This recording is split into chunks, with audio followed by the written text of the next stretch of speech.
Hola, ¿cómo están estudiantes de Lengua y Literatura de 11º grado? Antes de dar a conocer el tema, quiero felicitarlos por la dedicación que han mostrado en semanas anteriores y espero que continúen así. En esta ocasión vamos a estudiar los textos expositivos, funcionales y narrativos. Esto nos sirve para organizar y clasificar los distintos escritos que llegan a nuestras manos. Asimismo, vamos a identificar las características, ya sea de los escritos funcionales, narrativos o expositivos, para luego clasificarlos. Comenzamos. El primer tipo de texto que vamos a estudiar es el expositivo, también conocido como explicativos. Son escritos cuyo objetivo es comunicar, informar, explicar y presentar la información de manera clara, sencilla y veraz, sin intervención de los sentimientos o de la imaginación del autor. Su estructura se da en el orden presentación, desarrollo y conclusión. Para lograr la claridad deseada se vale de definiciones, comparaciones y ejemplos. Los textos expositivos los podemos clasificar en históricos, periodísticos, escolares y científicos.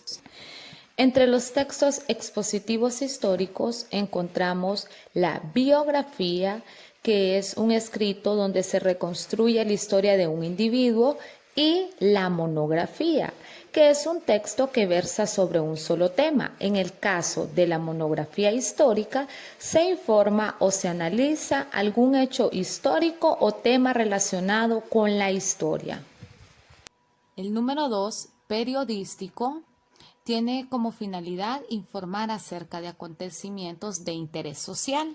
Entre ellos tenemos la noticia, siendo su objetivo informar directamente; la crónica, que es la exposición de un acontecimiento en el orden en que fue desarrollándose; el reportaje, que nos informa con extensión sobre sucesos actuales; y finalmente encontramos la entrevista, que es un texto expositivo en el que se presenta la conversación sostenida entre un entrevistador y un personaje, o sea, el entrevistado.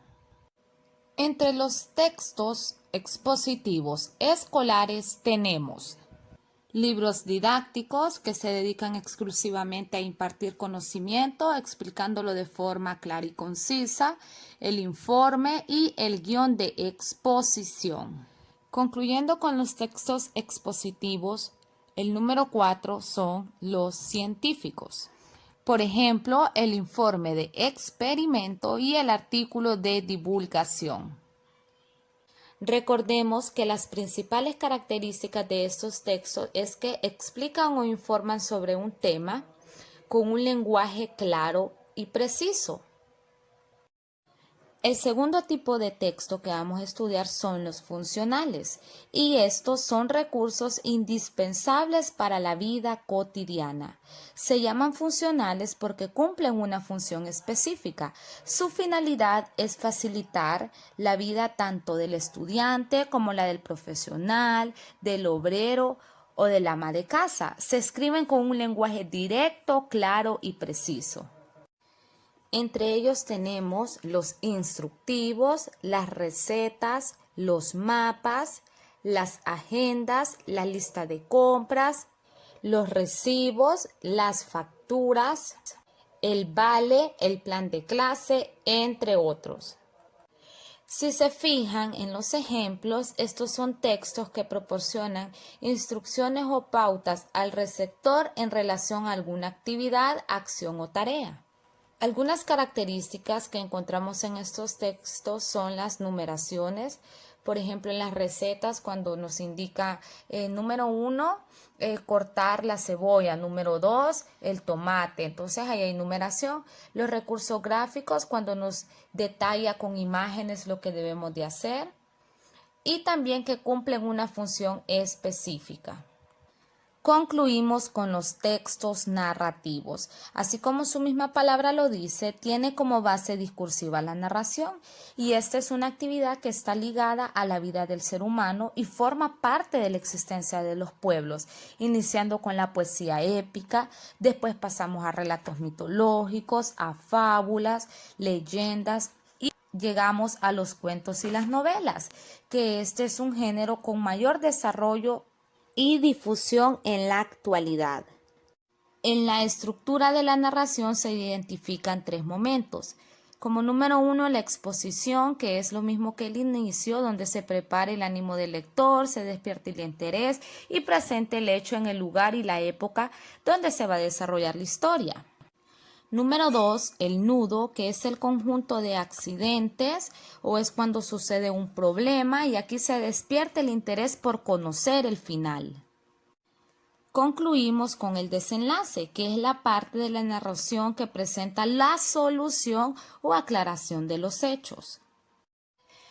Las principales características o las más comunes de los textos narrativos es que relatan acontecimientos de personajes desarrollados en un lugar y en un tiempo determinado. Por ejemplo, en los cuentos cuando dice en un país muy lejano o en un bosque o hace 20 años, ahí nos indican un tiempo y un lugar.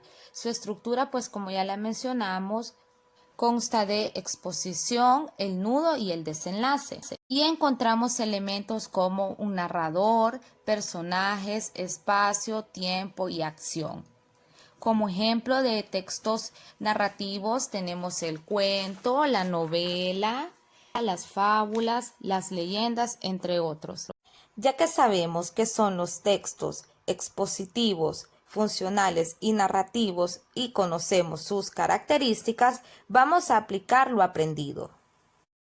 Lean cada una de las preguntas y las responden según lo explicado. Son 16 preguntas y un ejercicio donde ustedes deben de recortar de periódico o revista un ejemplo de texto expositivo, funcional y narrativo. Si tienen alguna duda, me escriben. Hasta luego.